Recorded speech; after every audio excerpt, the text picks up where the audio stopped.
sewing machine. Here is a t-shirt that I did before, pinned earlier. So I'm going to go right here.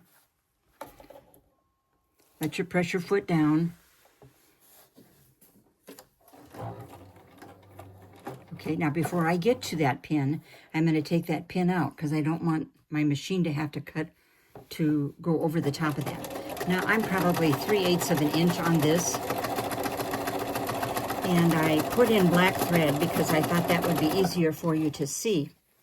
Oh, let me just go a little bit further and then I think you can see it better.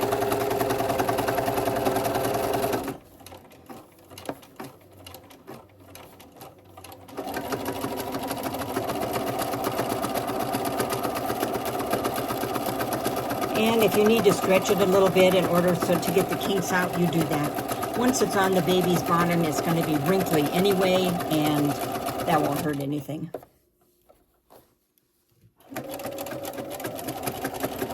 Now, I'm hoping that someplace on your machine you have a zigzag. A zigzag probably is going to look like this, right here. See the wavy part? Now, this particular machine will let me do a heavy zigzag, so it's really wide, or not so much. So we're going to go here. Oh, I probably should have.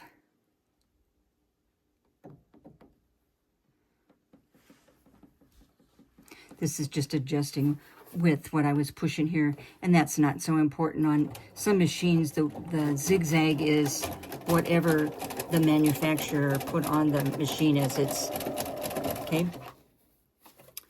Yeah.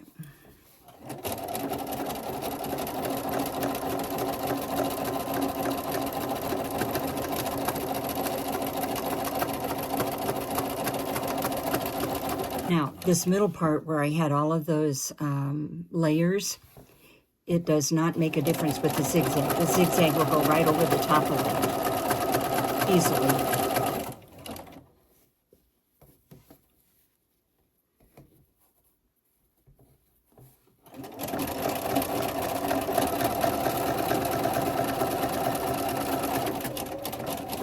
And then at the end, it's always good if you backspace just a little bit with your reverse so that it makes it, yeah, now we're going to cut this off. And you can see here how, now you can use any color thread you want. This happens to be a beige that I wanted to get used up, and so I put beige on the button. Okay, now you can see that if I had not gone in deep enough on this side, this would be clumping back into the rest of the diaper. This would be coming back into here after you wash it or whatever. This would be coming back into here, and you don't want that. You want that to stay nice and neat for where they are. Now, this particular shirt did not have, well, like this one, when I cut it, it had nice smooth edges, okay? On this one, on both of these, it was a shirt that had a side seam like this. That won't hurt anything. Just go around it or go over it.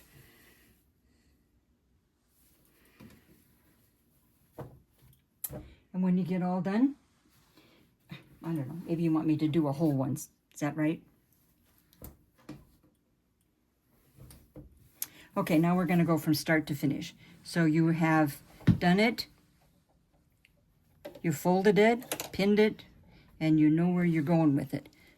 Sometimes, if it gets kind of clogged here, sometimes I use a pin to kind of encourage that material to go. Oh, darn it. Okay, here's a darn it. What I really wanted to do was just to do a straight line here. Zigzag won't hurt anything, but it's not what I intended to do. You just really can't go too much wrong with this. As long as you have something that's going to wrap around the baby in order to catch the urine, that's what you got.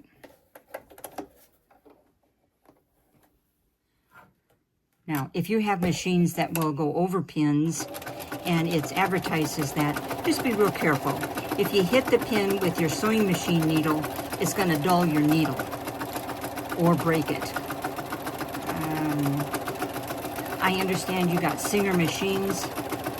They're a good brand, and the older they are, the more durable they are.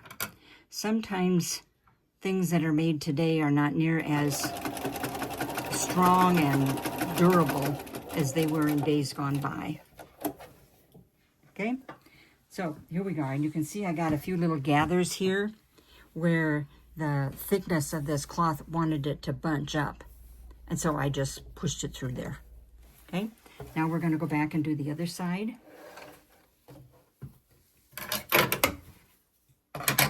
Good catch, Linda.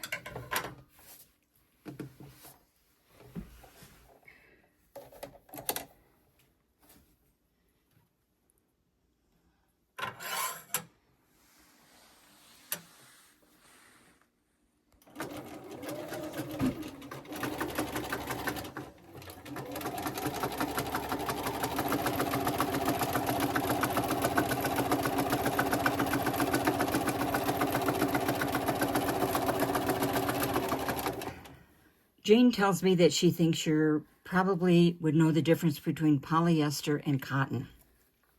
If your shirt says 100% cotton, it has more absorbability.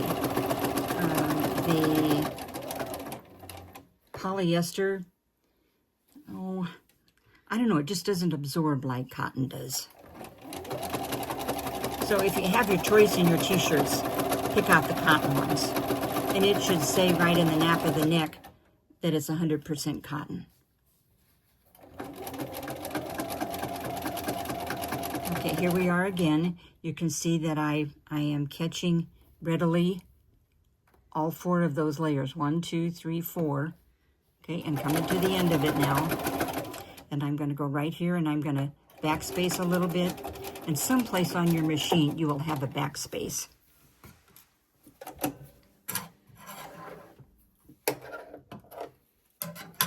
Okay, and now we're going to go back to that zigzag.